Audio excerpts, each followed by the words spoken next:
Hello, I'm Richard Van Wyhe with EV4U Custom Conversions, and this is another episode in our series on how to convert from gasoline to electric, featuring our 1974 VW Karmann Ghia. As I mentioned before, we wanted to have this vehicle at an event in Monterey at Laguna Seca on July 1st. Well, today is June 23rd. It's 3 p.m. and we really haven't started. We have the batteries. We've got the battery frame containment done, which we showed in the previous video. We have the motor and adapter, flywheel and clutch all assembled, which we showed in the previous video. But beyond that, we haven't started. The engine's still in the car. It's been driven around and we are only a week out. Actually, we have to leave next Saturday in order to be at Laguna Seca on July 1. We would have to leave on June 30th in order to make it. It's about a 7-hour drive from here. And so anyway, that's the goal.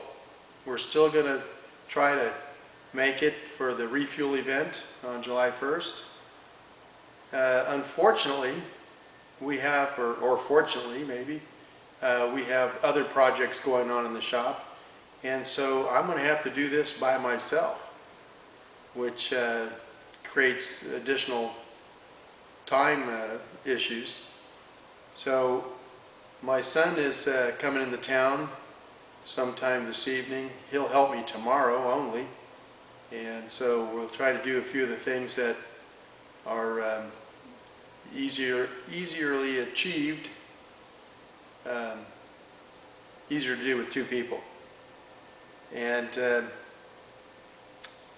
we'll see if we can do it. We have other issues, other hurdles, and that would be that we have yet to receive the charger. It may be in Friday. If it doesn't show, that's kind of makes it a no-go.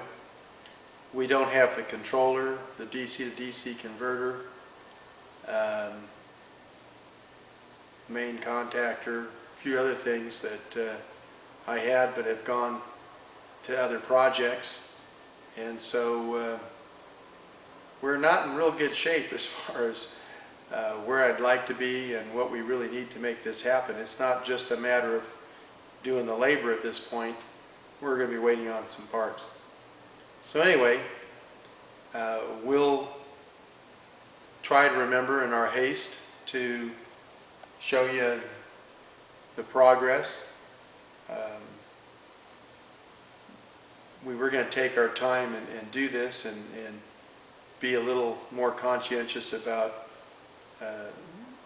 videotaping the process and so forth. And I'll try to stay true to that even though I'm at crunch time. We have other vehicles which we will show you so that even if we miss something on the Karmann Ghia, we'll pick it up on another project and show you that phase of the conversion. So anyway, just wanted to let you know where we stand and what we're going to do. And so next I'm going to start preparing the engine for removal, pull the engine out, and prepare the engine bay for the conversion. We're going to take a few things like this out, have to be cut out. That held the charcoal canister, the bracket that held the air cleaner, those will come out. So a lot to do and a short time to do it in. So keep watching, we'll show you how we do it.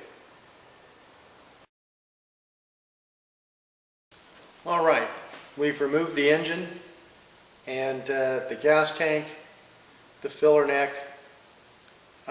We put our standoffs in place, which will then, which the heat sink will then mount to. We got the battery containment in place and bolted in the car.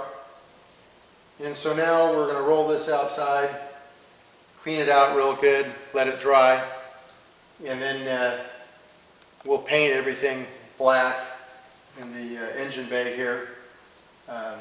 Kind of makes things disappear. And then we'll do our usual ABS treatment to kind of clean it up. Of course, we have to do all the wiring, set up the heat sink with all the components that we will put on that. Still deciding where we're going to put the battery and the DC to DC converter.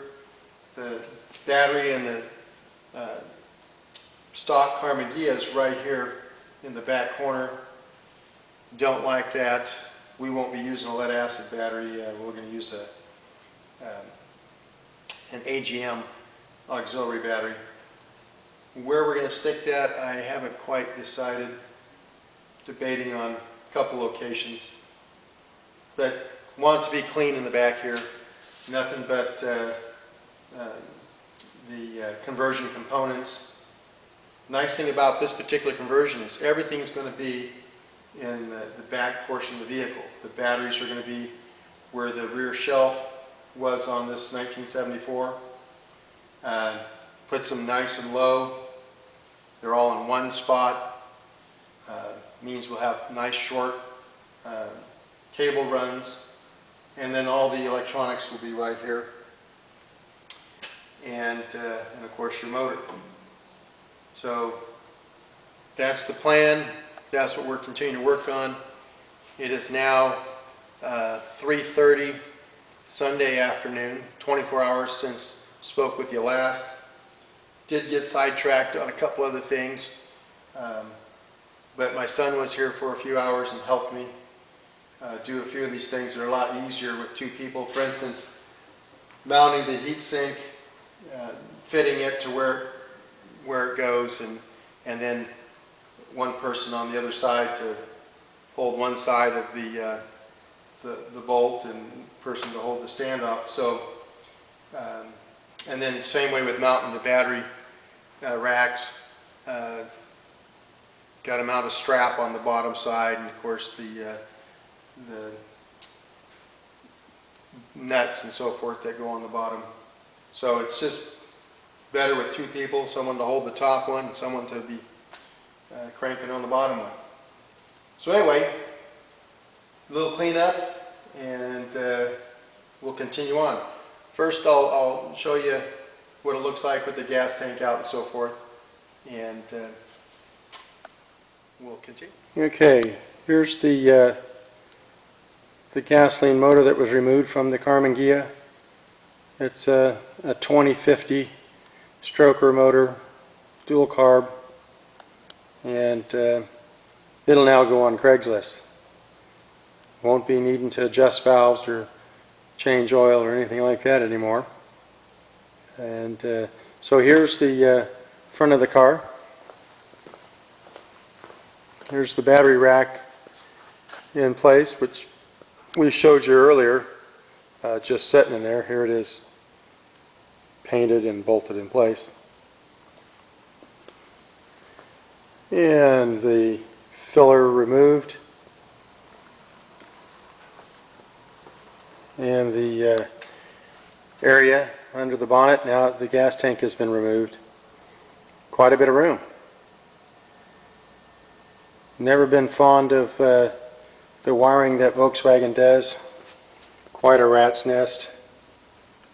We'll clean that up somewhat.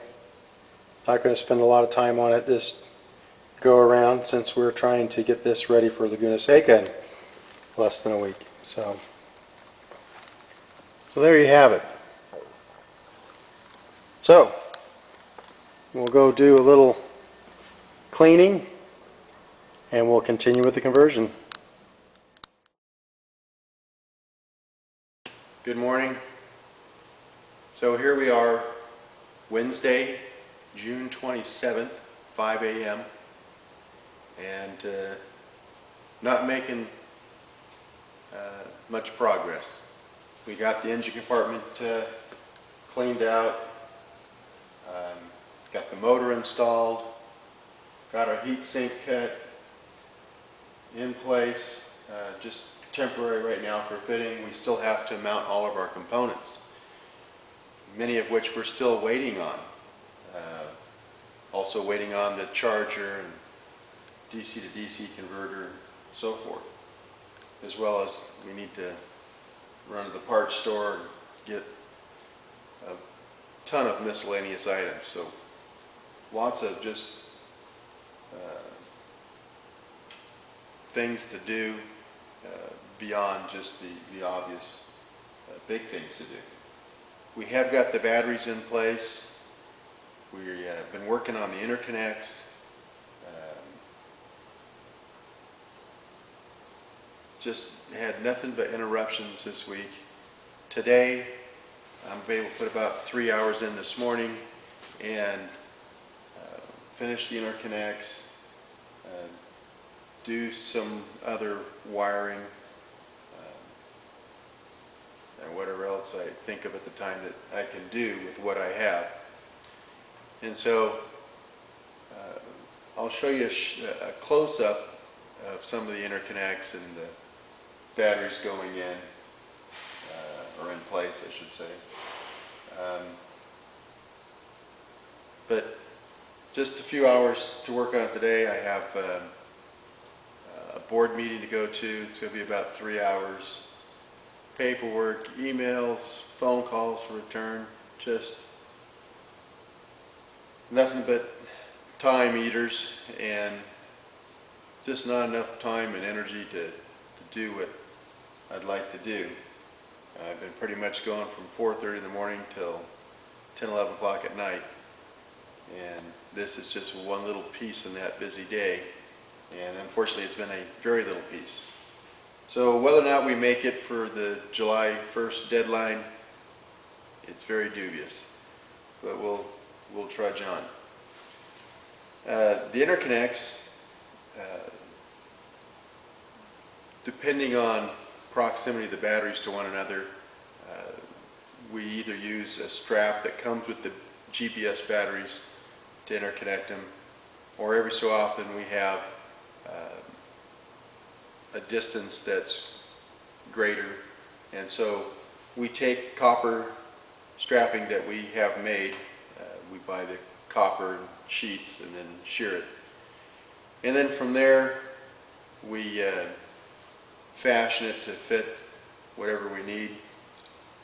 And you can see sometimes it has to get a little creative to get the angles and so forth. We prefer to use the copper strapping instead of wire with the lugs on these shorter runs. So that takes time to design and fit and test, and so everything's just slow going, but you just one piece at a time. You know, it's like how do you eat an elephant? One bite at a time. And that's how you do a conversion, one little project at a time. So let me give you a close-up of the batteries and some interconnects in another vehicle, and that'll be it till next time. And we'll see how close we get between now and our deadline of June 30th. So we only have 3 more days. So today's pretty much eaten up. So stay tuned. Okay, here's the battery box and the Karmann Ghia. Interconnects not installed. We're fabricating them, and once they're made, then they're installed systematically. And so this is the configuration. All the batteries in one spot. This is going to be a very compact conversion with the batteries and in one spot, the motor and controller, heatsink, everything, you know, all in the engine bay in a nice tight package. And then under the front we'll have the, if you open that up, we'll have the charger, the auxiliary battery probably. Haven't decided exactly where we're going to put that DC to DC converter. Anyway, I think I showed you this last time. So we have a little bit of a void in the front, so we've got room where the spare tire was. I don't think we're going to replace the spare tire, and that's probably where we'll put the auxiliary battery, the DC to DC converter, and the charger will go in that area right there. So we're going to have a minimal amount of wiring running back and forth. All our high voltage stuff is basically going from the engine compartment to the battery rack, very short distance.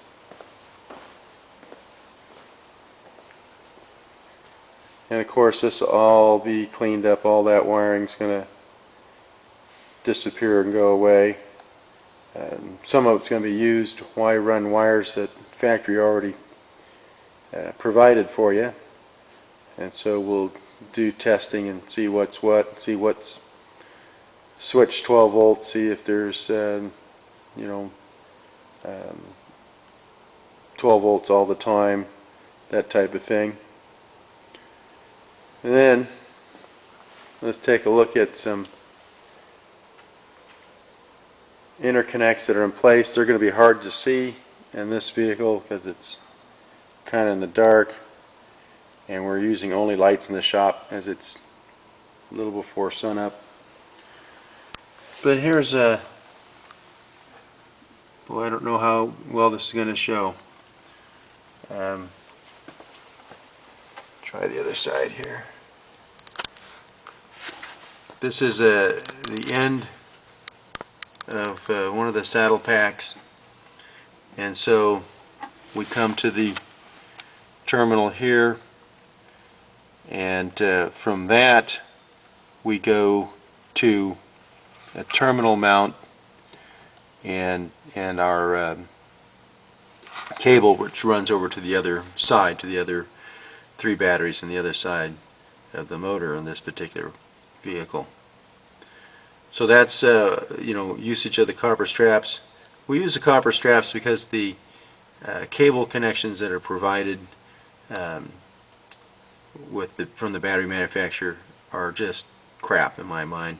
And so we make our own connection, which is a lot more rugged, better connection, easy to deal with. If we want to disconnect that, we just the 1 bolt and the wire comes off. So the interconnects between these, a lot of these runs are what's provided by the manufacturer, which is this type of strap right here. And so that would go here to here, not installed yet, but that's the type that's used. Then we have runs that are longer, and so from here over to here we made a strap, copper strap, that comes out, has to make a twist, a bend, across, twist and bend again. So it's a custom made piece from 16-inch thick copper strap, heat shrink, and there you have a nice clean installation. Same thing on this other side. Again, it's black against black here, and so it's hard to see, but there's one end of it, and again goes over. So anyway, here's the other pack end on the other side here. Little view of a heat sink that's got components mounted on it. This thing's getting close to completion in the back end. Karmann Ghia will be similar but different. A little different layout on the heatsink than this one is, but you'll have the same components. So anyway, rushing against time here, so I'll get rolling, and we'll be back with the Karmann Ghia and an update as soon as possible. Thought we'd show you how we do the interconnects. They're an important part of the conversion. And so here's a scenario where we need to go from this terminal to this terminal. If you're going from, say there's another cell over here, and we're going from a positive to negative right here, and they're adjacent to one another, the little factory straps are sufficient, as seen right here. Not a problem. But in a scenario where we need to go further, this is how we do it. And we're going to start off with a copper strap. And let me see if I can get things in such a way that they'll show up.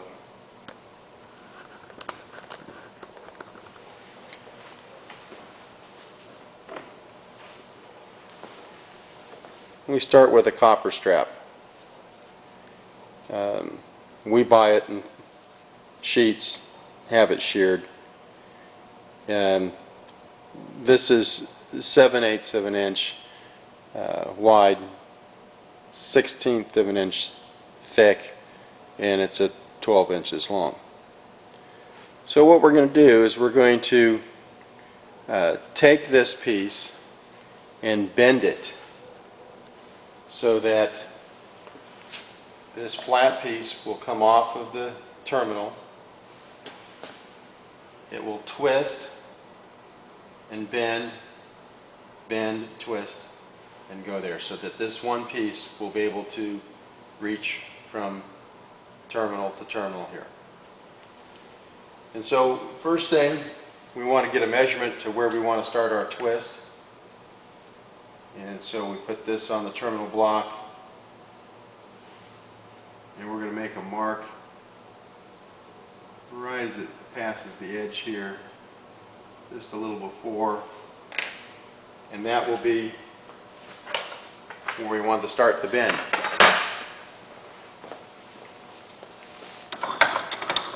We'll put this in our vise to our mark.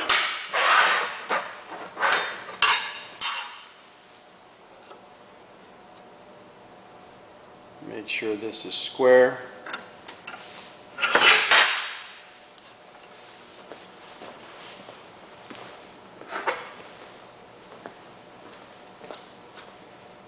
And then we take a crescent wrench and just torque to it a little bit here. And you got to be careful not to move it too much, or you will tear the material. So I bend it a little bit and then move the crescent wrench up. Move a little bit. It does make a little bit of a mark on the surface, which is not going to hurt anything. And then I go from side to side and just walk it a little bit. And I go down using the jaws of the crescent wrench, keeping them tight. I just go down to where it kind of falls on its own. It won't go any further down, so it's actually climbing up this a little bit as we do our twist. Very careful not to tear it.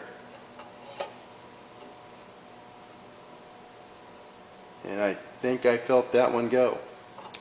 Yep. Got a tear on this one. So I moved it too much.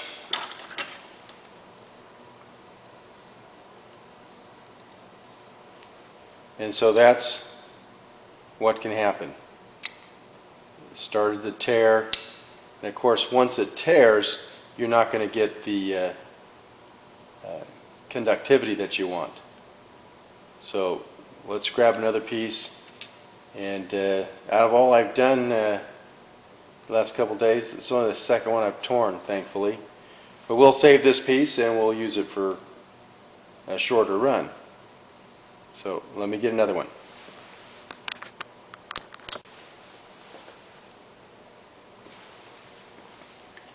And we're going to walk this around until it's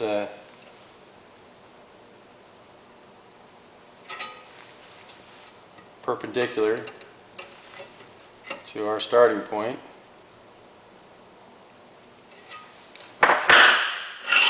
So then we'll take it over to our battery again and make sure that it fits the way we want it to. There we have it. And so now we're going to make a bend. We want this to go that direction. So we'll put it back in our vise. Give it a bend.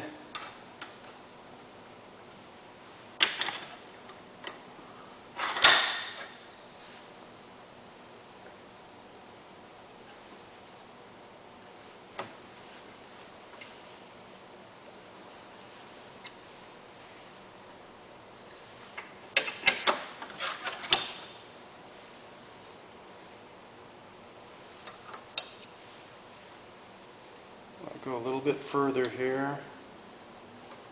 See if we can do this.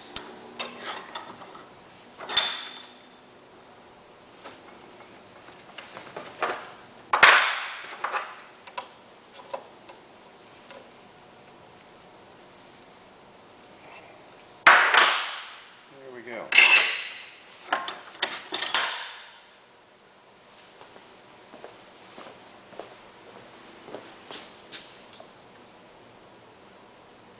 Okay.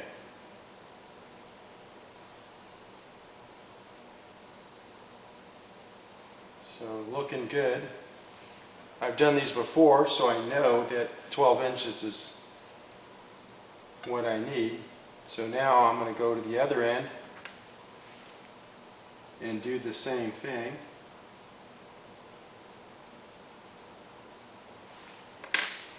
Just have to figure out which way I want it to twist so my twists match. So I want that to go in like that, and we'll twist that.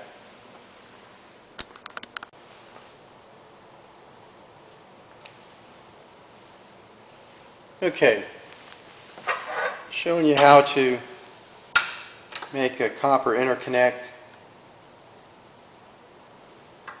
We marked it at the point where we want to start our twist. We're going to twist one side clockwise.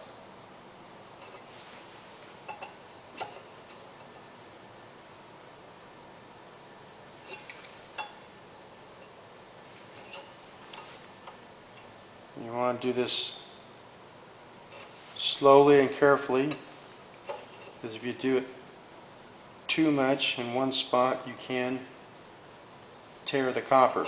Copper's fairly soft and it will tear here.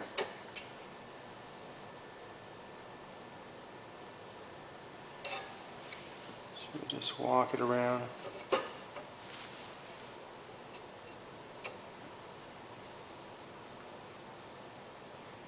I'm going to take it around until it's perpendicular to our starting point.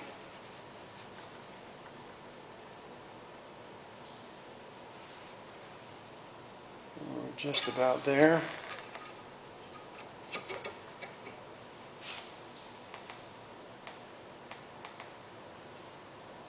Okay. And we'll flip it over. And this one we will turn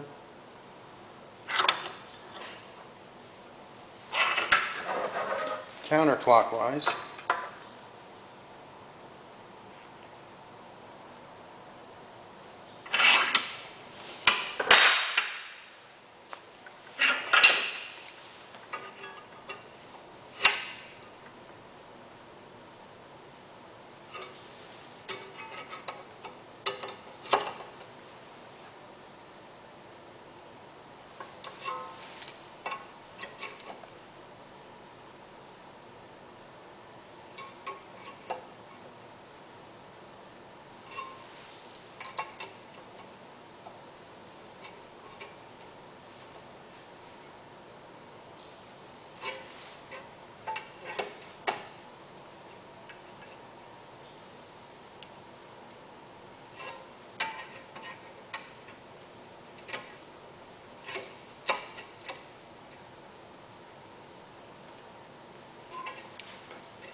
I'm sure there's an easier way to do this.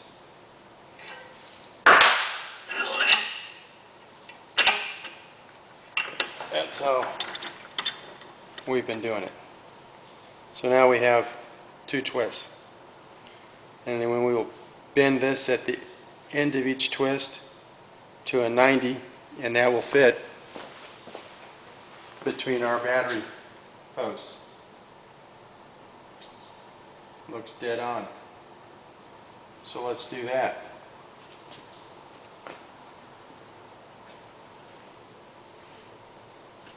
See which way we want to turn this. This way.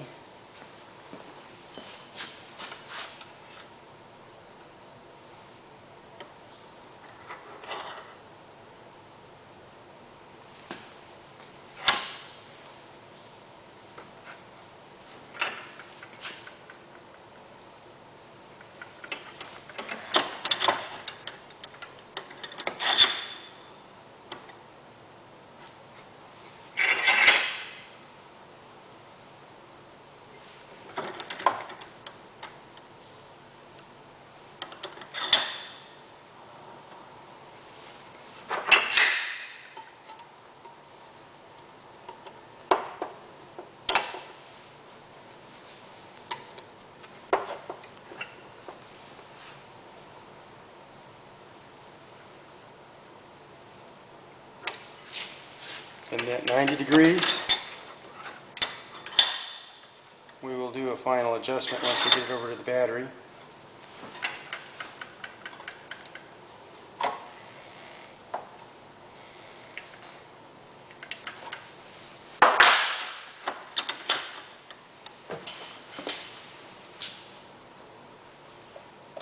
Okay. We need to adjust our twist now since we bent the 90 in it. So we'll do that. Need to flatten both of those out. They're not perpendicular anymore.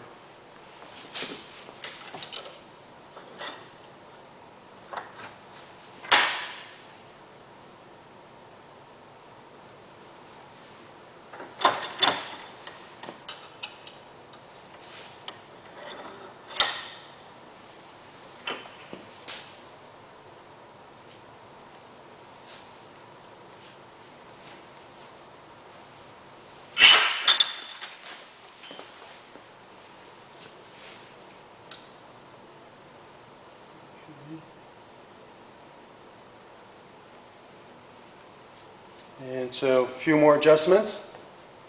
You keep adjusting until you get the fit that you want. After we get it fine-tuned to fit exactly the way we want to, I'm taking the stock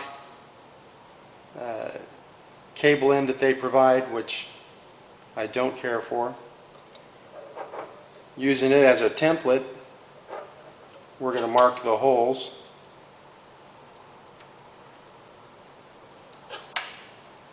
And this will guide where we put the screw holes for mounting this. Once we mark those, we'll center punch them.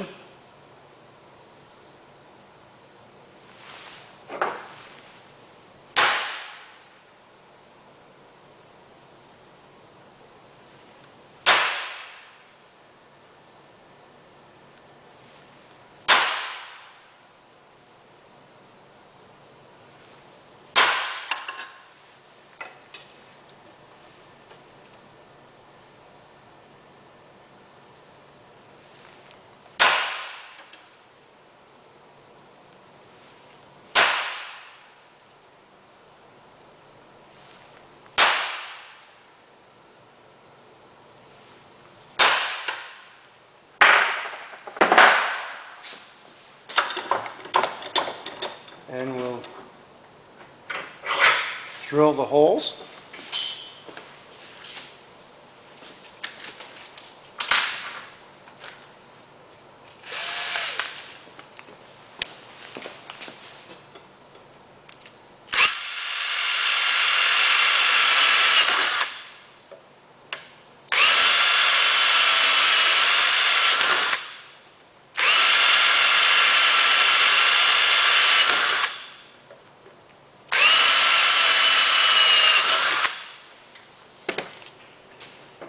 Once the holes are drilled,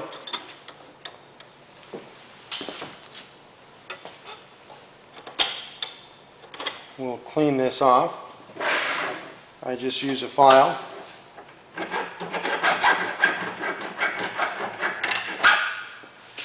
And just file it down to where we don't have any ridges on there, where it's nice and clean.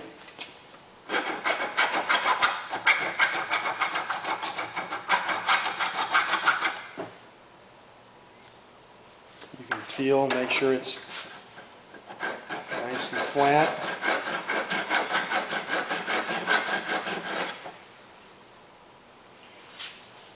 And then take some sandpaper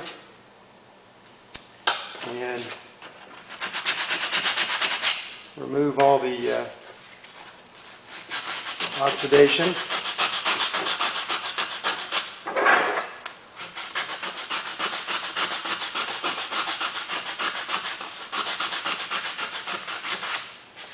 When you have a nice clean surface,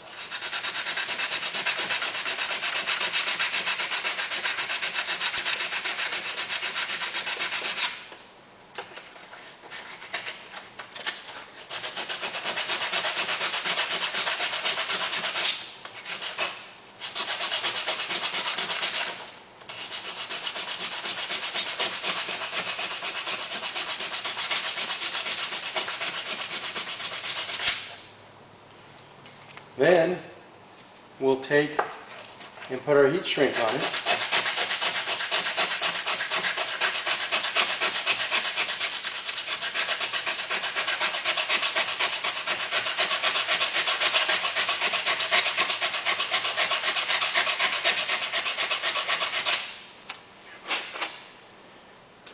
Okay, and measure.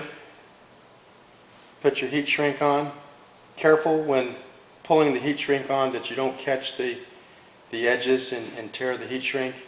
Kind of got to manipulate it, massage it around, and then heat it and shrink it to place.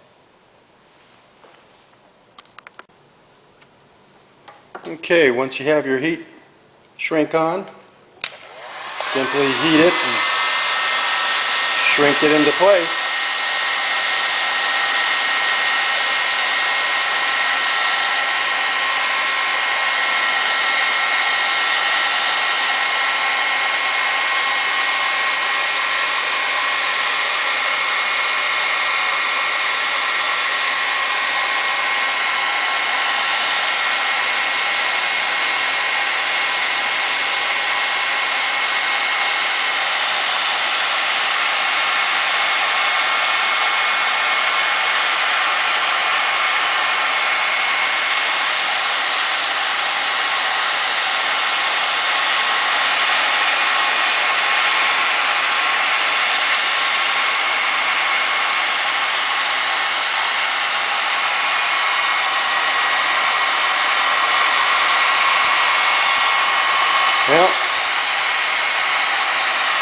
Makes it look clean and nice when you're finished.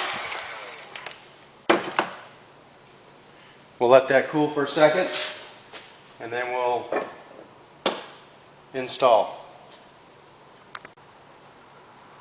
And there you have it, installed and in place. Looks good. So there you have it. Simple way to make a copper inner tie with materials that you can, easily obtain. Something you can do easily yourself. Takes a few minutes. You want to get the fit just right, and that takes a little bit of manipulation, but it's very easy to do.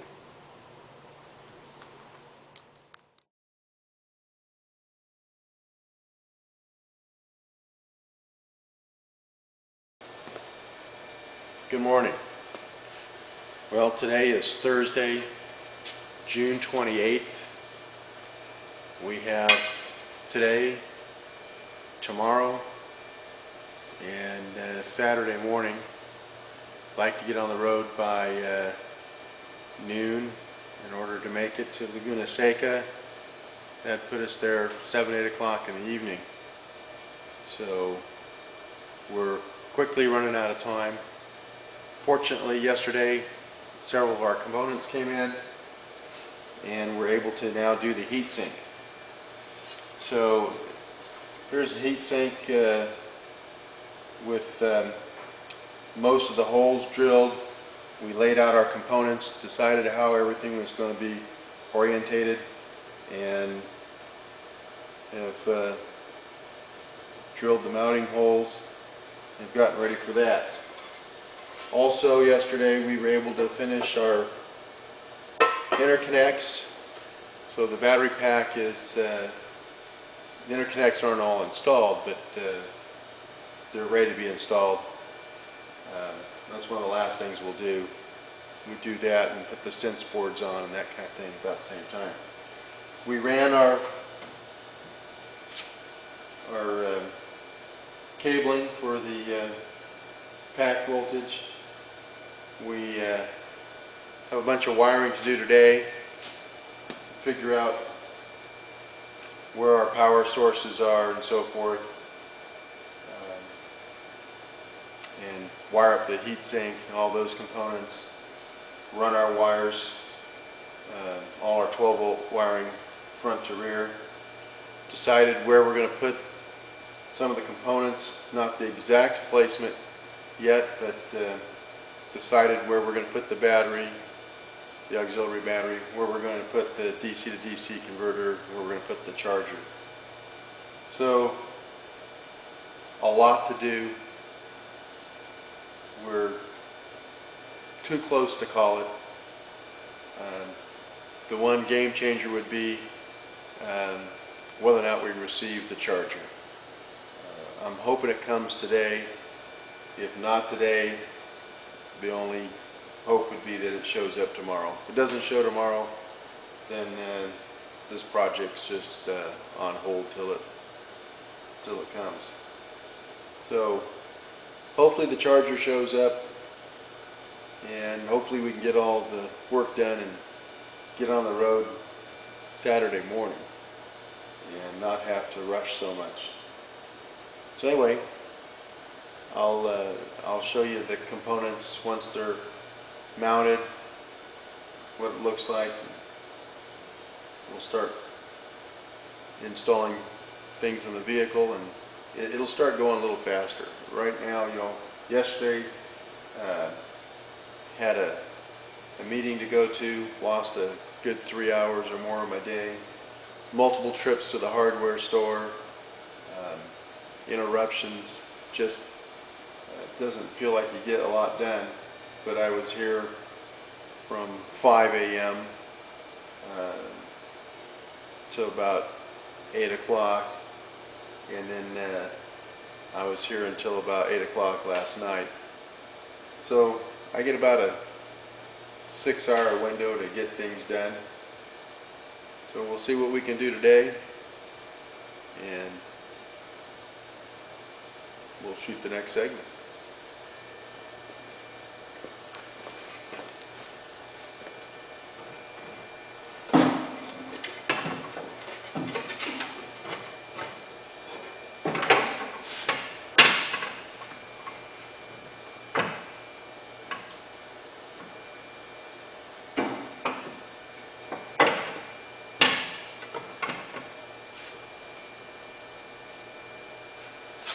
Something you do a lot. You walk between the workbench and the vehicle, double checking the fit, making adjustments, and checking it again. You want to make sure everything fits before you go too far and it's work to undo something. Finally a fit.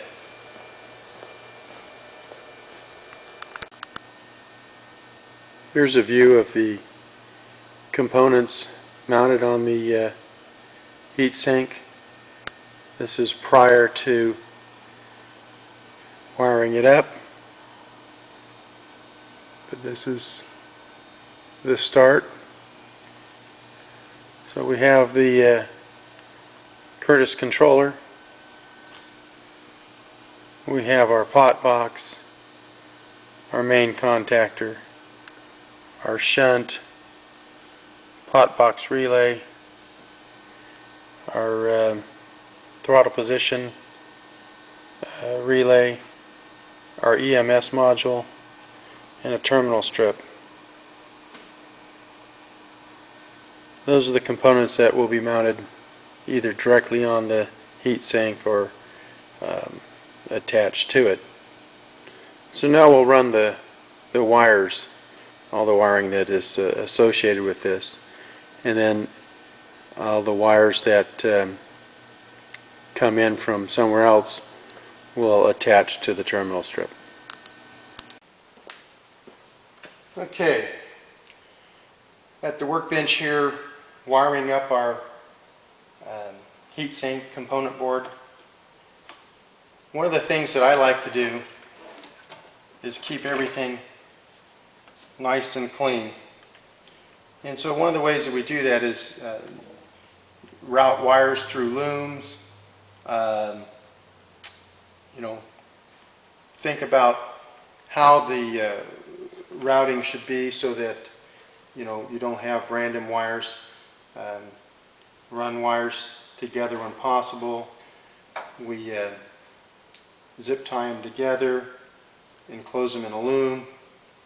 This particular project, as we do on many, a lot of the wiring is on the back side. So we have our mounting board and we have a hole, and instead of running this wire from here to here, and there will be other wiring and bus bars and so forth here, we simply go through the back side of our mounting board, in this case the heat sink, and then come up in proximity. Again, our pot box relay, most of the wiring goes through the heat sink and to where it needs to go. Some are routed right here. Don't know if you can see it on the camera, but virtually out of sight, out of the way. Our terminal strip is used for all the wiring that comes from all the low voltage 12 volt wiring that comes from this component mount area goes to the terminal strip, and from here it goes to the vehicle. Makes it real easy to pull this out and do whatever you want. I mean, it makes for easy testing, see what if your voltages are present that should be, so forth. And it gives a nice clean look. Quite a few wires come off the EMS, but by routing them through the board and then bringing them up to the terminal strip, much cleaner setup. So at this point, what you're using is your wire, and we just measure the amount that we need. So take it from point A to point B, see the amount that you need. Always remember, better to have too much than not enough.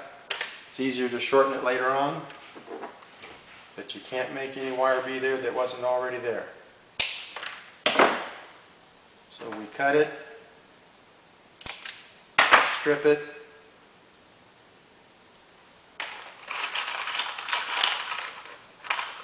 put the correct terminal end on. In this case, it's a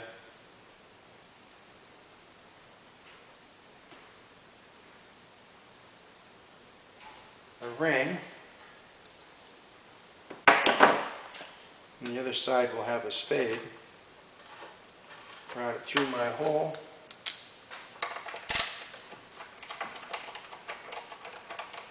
And of course, make a legend that corresponds with each one of these positions so you know where this wire is going after the fact. So if you have to do any troubleshooting, it's very easy. We make a manual for each vehicle so that we know what's what. And we tend to stay with a standard too. In other words, the terminal strip from one vehicle to the next is typically the same, except for when the vehicle is substantially different than all the others.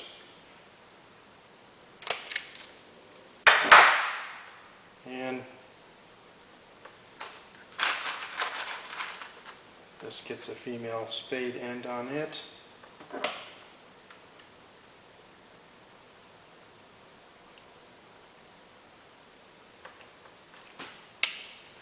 Crimp it on.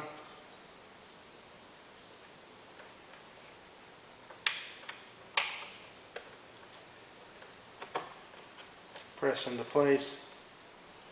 Voila. It's just a matter of following your schematic, taking this from, whatever it is to wherever it needs to be based on your schematic. And so it's very simple. To me, this is the most enjoyable part, or one of the most enjoyable parts. I like doing the wiring and setting it up and seeing, how creative we can get on placement of components and how we can route things so that they're as clean and neat as possible, which equates to, ease of service, reliability, so forth. So don't make it look like a rat's nest. Do a nice job. Think about it. Think about it ahead of time. Before you start cutting wires, think about, what needs to be next to what, so that you have as shorter runs as possible. For instance, coming off this terminal on the controller, we'll go to this terminal of contactor. So we set it up straight across. Same way with, you can't see it right here. Tilt this up. The shunt. It's going to go straight across to there. We know where every wire is going to be ahead of time. We give it some thought. And in doing so, you save yourself some time later, and you save yourself wire, and you save yourself the headache of having a mess of wires with no idea what's going where down the road someday. Because someday you may want to change something, you may have to replace something. It's just easier to do the job right from the get-go. Take your time, give it some thought.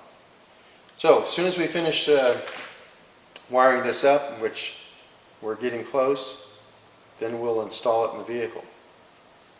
So we'll show you that next. Finished wiring up the heat sink and component board. And we've mounted it in the vehicle.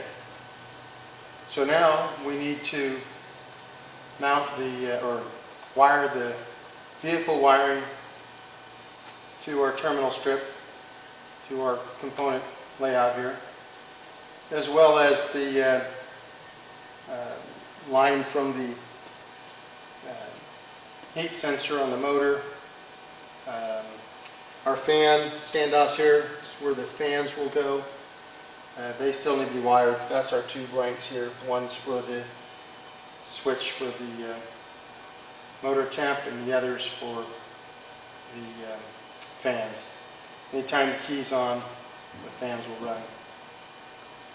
So then of course our motor wiring and the battery end of things here. So it's coming along. It's been 11 hours since we started this morning, and sometimes it seems like we spend a lot of time and don't go as far forward as I'd like. But anyway, we're getting ever closer, so we'll wire this up, install the fans, and give you another update. And it's not just installing the fans, we have to make the fan mount and mount the fans onto that and mount that onto the heat sink. So it's a little more to it than it sounds, and it does eat up time. So anyway, I'll go over to our engraving shop and cut that out and get that mounted and keep rolling.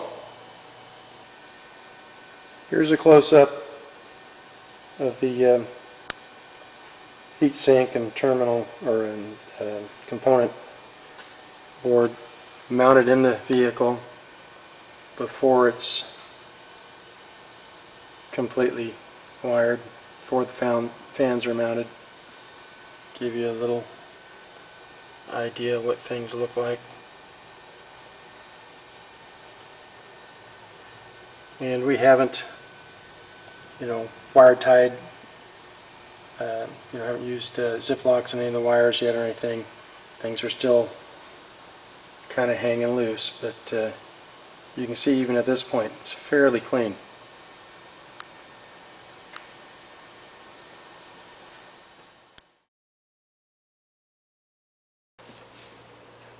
Well, it's Friday morning, 4:30 a.m. We're still trying to make the deadline tomorrow at noon. Good news, yesterday our charger came in, so I think we've got everything we need to finish.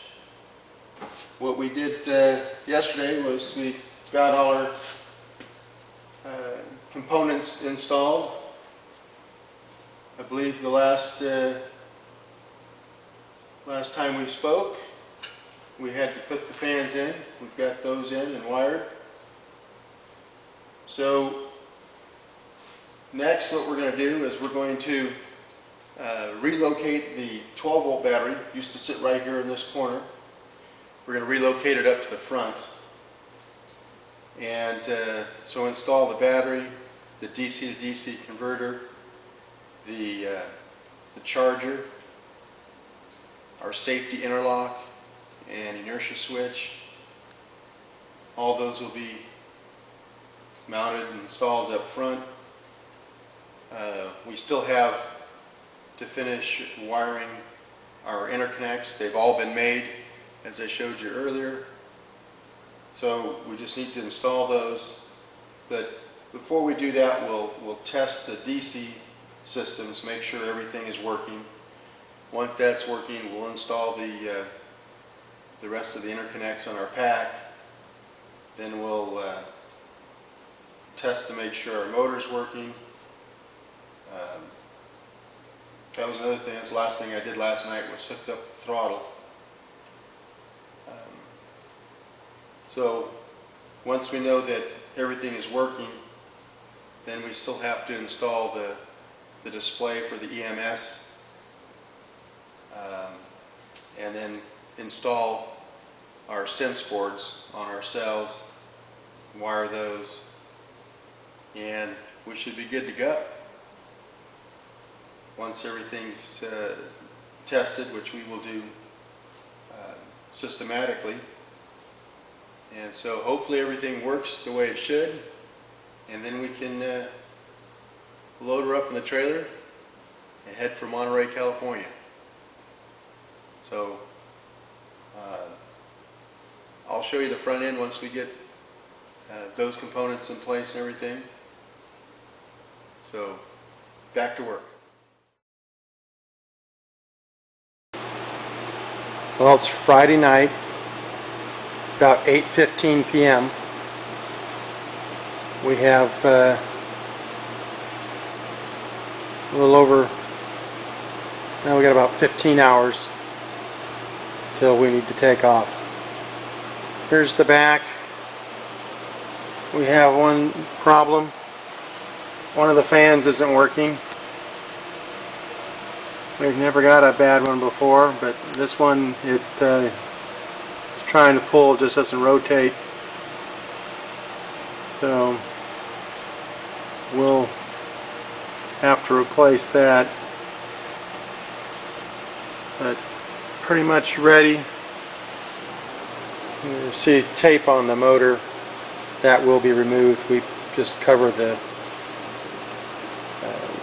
slots so that no foreign debris falls in there while we're working around it.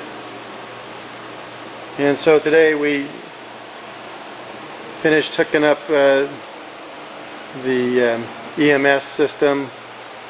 With the exception, we haven't installed all the sense boards yet. We still have 30 cells to go. You can see those that aren't completely covered. Those are the banks that have to be done. Those that are completely covered have been done. So 6 out of 11 batteries have been have the sense boards installed. Temporarily, we put the new dash in and so forth. Put the display on the dash. Put the switch to toggle through the screens, and a little cover we put over the hole for the radio. So that's all temporary. Of course, we still have to put the car back together. We've got the interior somewhat torn apart. Here's what we did up front. We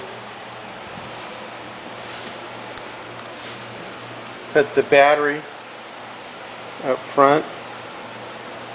Try to catch the best light here as possible. So the battery's in the center of the well where the spare tire once was carried. We won't be carrying a spare tire. When you get a 40 to 60 mile range, I just call somebody or the auto club. So anyway, then on the driver's side, back in the corner there, probably not showing up. Let me go get a light. Okay. So there's the DC to DC converter, just off from the battery there. So the battery's in the center. DC to DC converter is on the driver's side. Then on the opposite side is our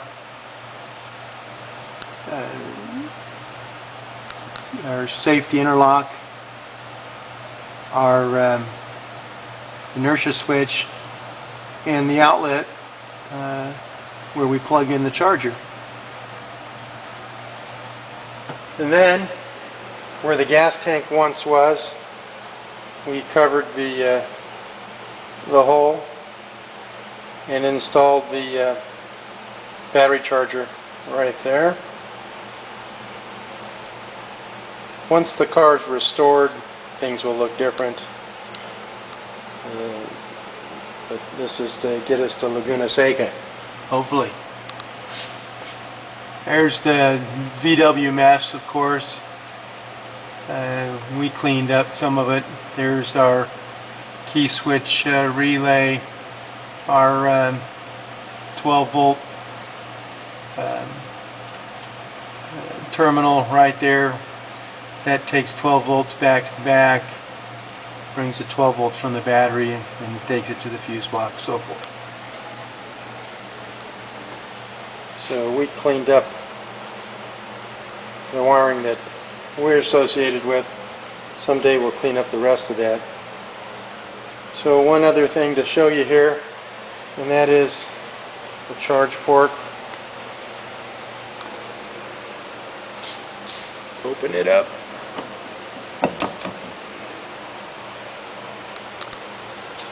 There you have it.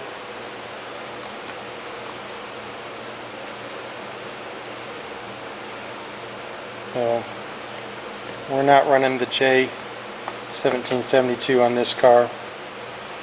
I typically charge either at the shop or at home, and went with that. Although I do have the J1772 here at the one shop, and at our other shop I do not. So anyway, that's the progress today. Left to be done is the rest of the sense boards. 30 more sense boards have to be installed. Of course, testing, make sure that the charger works, so forth. Also make sure that the vehicle will move. We don't have all the interconnects in place yet. We're kind of putting those in as we go along and are putting in the sense boards. So once that is all done, we'll have another moment of truth. I think I mentioned it earlier this morning that we tested all the DC systems, all the relays, contactors, everything but the one fan works. So once we get back from Laguna Seca, we'll finish off the engine compartment and put the pan in the bottom and so forth, clean up the wiring, the stock wiring. So anyway, I'm going to call it a day. Was here at 4:30 this morning. I said it's getting close to 8:30 tonight. So we'll call it a day. Hopefully be back here early in the morning. We have lots to do. We still have the things I mentioned, plus I need to replace the seat belts. Have to put the interior back together in places where we ran the wires. And of course, load the vehicle and the trailer. The truck's fueled up and ready to go. I'm not packed, and we didn't make any reservations because we weren't sure if we were going to make this. So we'll call and see if we can find a place to stay. So anyway, we'll see you tomorrow.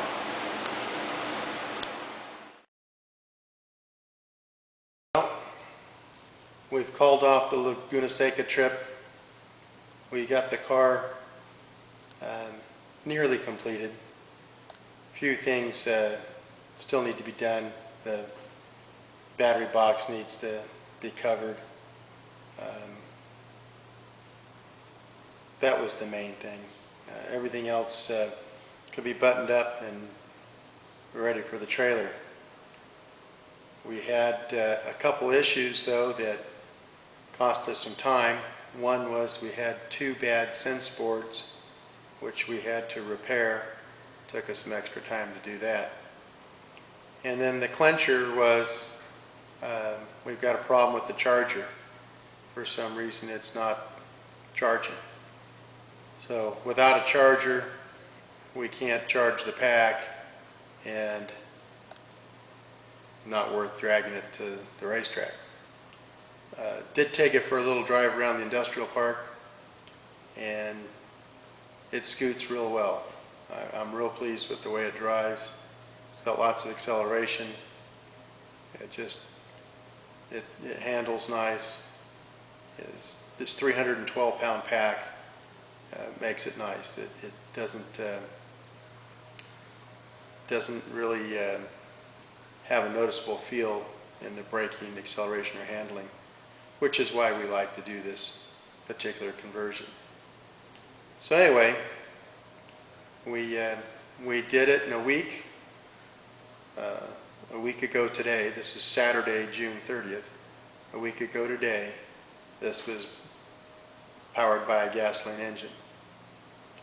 And so, virtually by myself, I converted this car to electric in 1 week. Granted, I put in quite a few hours. I started at 4:30 most mornings and went till 8:30 most evenings. But I had lots of interruptions, a lot of phone calls. I get a lot of emails that I need to return every day.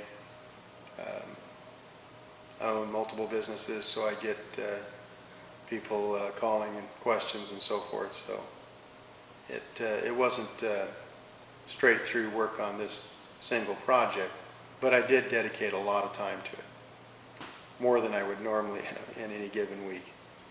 So anyway, kind of disappointed that we're not loading it in the trailer right now and getting ready to head for Laguna Seca, but we'll be ready next year. Just thought it'd be fun to take this car this year, and kind of a last-minute decision. So a week's time just wasn't enough to deal with the unexpected. So anyway, we'll look into the charger issue. I don't know what we can do about that other than return the darn thing. Wait forever to get them from China. One of the few components other than the batteries that aren't domestic. We prefer to use American made or German made, but definitely not happy right now. So anyway, we'll continue to give you updates as well as some insights into the conversion process, featuring some other vehicles that are in the process to kind of help round out the picture, since this was such a rush job. Anyway, that's it for now. Well, it's Sunday morning, 8 a.m. At this time we wanted to be at Laguna Seca registering for the refuel event, but didn't happen. Had a few issues with our energy management system and our charging system, and it took us till just a short while ago to get everything resolved. Fortunately we did. So right now it looks like everything's working as it should. It's charging. I drove it home last night. The vehicle drives great. Thing is really peppy. It cruises real nice. I mean, I was looking forward to this one. I really am now. It drove beautifully. Then I drove it back early this morning in the dark, and of course it was dark when I went home last night. So everything works. We've got the cover. I'll give you another real quick go around on the car, but we got the battery box cover on right now, 1/4 inch thick clear polycarbonate. We got that installed, so pretty much she's ready to roll. We will do a few things. We always enclose the engine compartment on these.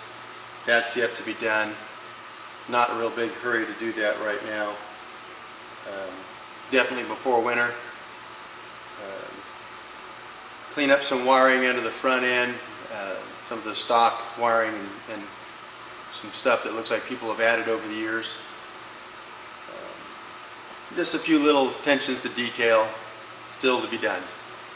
But for the most part, she's ready to rock and roll.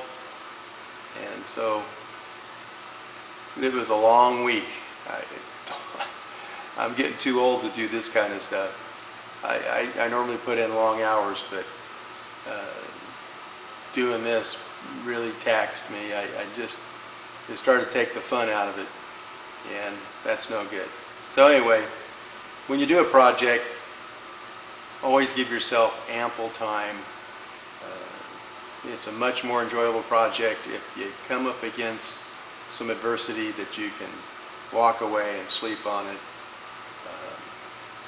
or not have like we had, where we get right down to the wire, had a problem at the last minute, and it cost us from going on a trip. Had we started this a couple weeks earlier, it wouldn't have been an issue. But we just had so much else going on, and as it was, I did this almost totally by myself. My son helped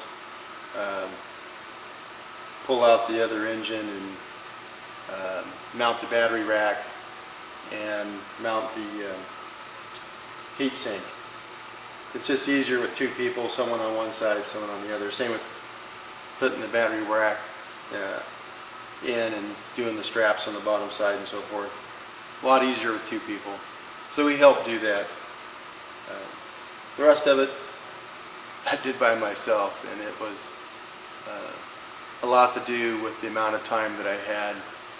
Had I had a full week, it would have been a little easier. My days just are nothing but interruptions. So anyway, that's it. Enough whining and complaining. She's ready to go. Like I said, drives beautifully. It's got lots of pep. It's our typical 44 cell package that we do in 90% of our conversions. We like the fact that it doesn't use a lot of space for the batteries. Battery pack is light at 312 pounds, 158 volts. And then we use the Curtis controller for many of them, for just our regular commuter vehicles. 500 amps gives you brisk acceleration. It will far out exceed the stock Karmann Ghia. Not going to compete with the 2050 cc that we pulled out. That stroker engine really had some get up and go, but this one does really good. So anyway, I'll give you a quick little go around, and then we'll call it a wrap for this video or this episode. So thanks for watching. Okay, one last go around. We'll start with the back end here. Get some close-ups. This is our EMS module right here. This is our throttle position safety relay, terminal strip, secondary hot box return spring, main contactor, shunt, hot box relay, Curtis controller, additional cooling fans, net gain Impulse 9 motor,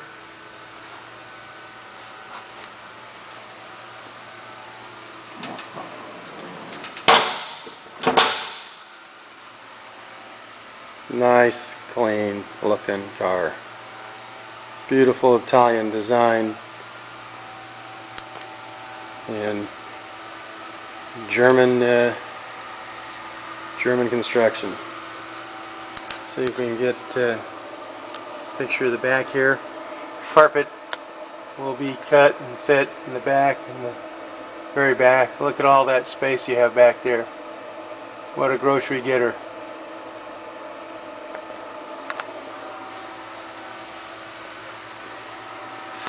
I've got the new dash, just need to put it in. They're kind of a pain to do. Not really looking forward to it.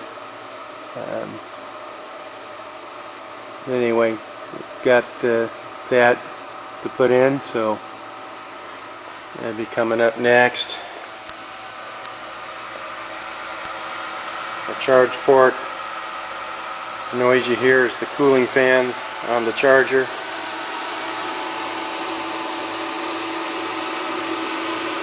Lots of room under the bonnet. Charger doesn't take up much space at all. Down in the spare tire well, safety interlock, our inertia switch, and DC to DC converter, auxiliary battery.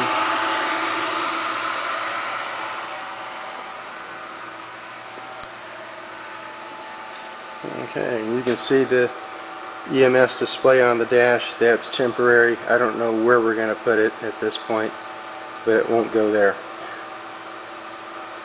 Or I doubt it will go there. There's a padded dash that goes there. It looks very nice. I don't know.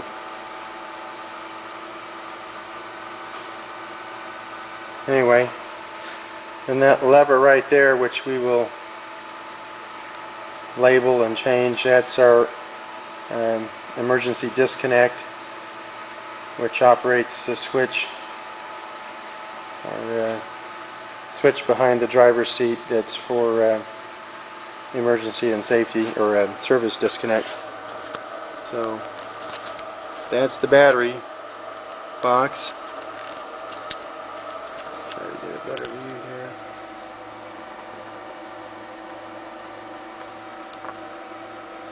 A lot of glare from the skylights.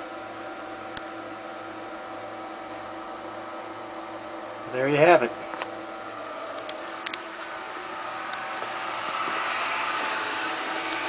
(1974)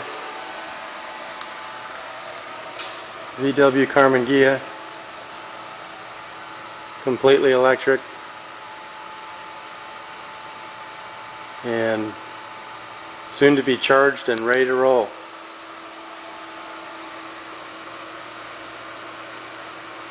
Stay tuned for more videos from EV4U Custom Conversions, and if you'd like to visit us on the web, it's ev4unow.com.